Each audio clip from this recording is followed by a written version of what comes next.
Bueno, realmente mi personaje lo que hace es una huida de la ciudad, entonces el entorno en el que se mueve es la España vacía. Las localizaciones han sido pueblos de la Rioja Alavesa y, si no recuerdo mal, sobre todo lo que se quería dar es esta cosa dura de la España profunda, ¿no? De que se parecen mucho casi todos los pueblos, ¿no? Y que además esta cosa como que tiene España para los que somos urbanitas, que de repente es como llegar a un pueblo y parece que llegas a una película del oeste, ¿no? De que tú eres el forastero y todo eso. Es más o menos lo que se ha intentado buscar en esta película.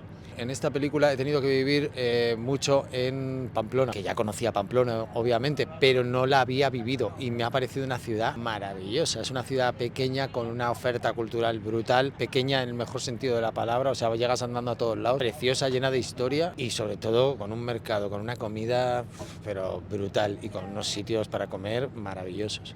También nos interesa mucho saber algún sitio incómodo, algún sitio que no sea cómodo grabar, que no repetirías. No tanto el sitio, pero rodar con frío es muy duro. Rodar con calor también, y se rueda mucho con calor, pero rodar con frío a mí por lo menos me parece duro a la hora de actuar, porque te cambia todo, o sea, porque es muy antinatural. El frío no hay manera de incorporarlo, o sea, es Sí, si estás durísimo. tiritando, Estás no. tiritando, no puedes hablar, o sea, nadie se para en medio del frío y se pone a pensar o a hablar así como estamos hablando tú y yo. Entonces eso es lo más duro, no tanto un sitio, una localización, sino más bien ese elemento.